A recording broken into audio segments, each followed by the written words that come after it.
Nag-study nga pala kami sa Christmas party. Ang dami nga pala magagaling dito. Kaya naman papakitaan ko rin kayo. Ngayong araw nga pala, nakaready na kami. Meron nga pala kami dala ng mga biskwit. Dito nga pala, papunta na kami sa school. Nauna na nga pala kami dahil marami kami bitbit. Sila Papa Tampi naman ay nagpark pa ng e-bike. Kaya naman sobrang excited na nga pala si Tampo. Dito nga pala, pinuntahan na ako ni Papa Tampi. Naglalaro na nga pala kami dito.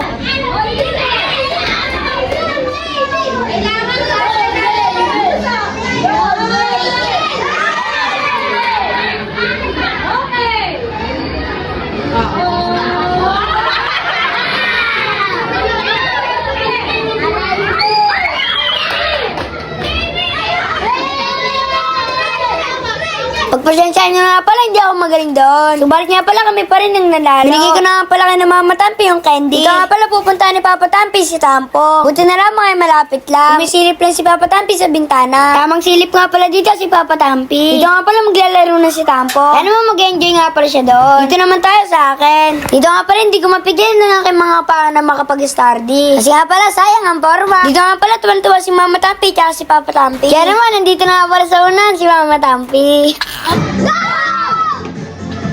Hoy, di ba?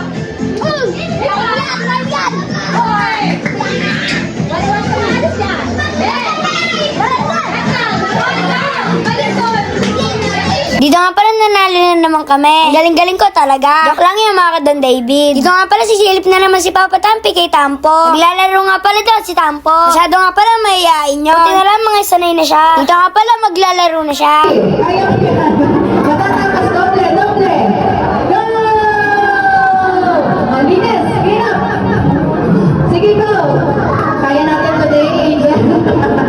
Sige, go. Tatlo sa ilalim. Dito nga pala nanalo si Tampo. Kaya naman sobrang saya niya nga pala. Balik naman tayo sa aming room. Kasali nga pala si Papa Tampi sa palaro. Ito nga pala ang kalaban niya ay kaklasiko. Si Mama Tampi nga pala ay kasali din. Kaya naman naglaro nga pala sila ng bato-bato pick. Nanalo nga pala dito si Papa Tampi. Kaya naman sobrang saya niya nga pala. Dahil nga pala nagkaroon siya ng 10 piso. Dito nga pala binalik na ni Papa Tampi. Magbubukas na nga pala si Papa Tampi ng box. Papamigay nga pala itong mga biskwit sa kaklasiko. Dahil nga pala yung papamigay kina Tampo hindi pa nadating. Sobrang dami nga pala ang laruan. Kaya naman sa Pasko na lang ito papamigay. Ito nga pala kainan na. Kaya naman kumain na si Papa Tampi at si Mama Tampi. Pati nga pala si Tampi kumakain na rin. Dito nga pala nag-study na kami. Medyo nahiya nga pala ako sa kanila. Subalit nga pala sila ay nag-study na. Hindi daw nila mapigilan ng kanilang paa. Pasensya na nga pala kayo kung nahiya ako. Kaya naman papakitahan ko na nga pala sila. Pakipuso naman kung nagustuhan nyo ang aking study. Dito nga pala pakilike kung sila ang nagustuhan nyo. So punta naman tayo kay Tampo. Dito nga pala ito ang sayo ni Tampo. Buti na lang mga hindi na siya nahiya.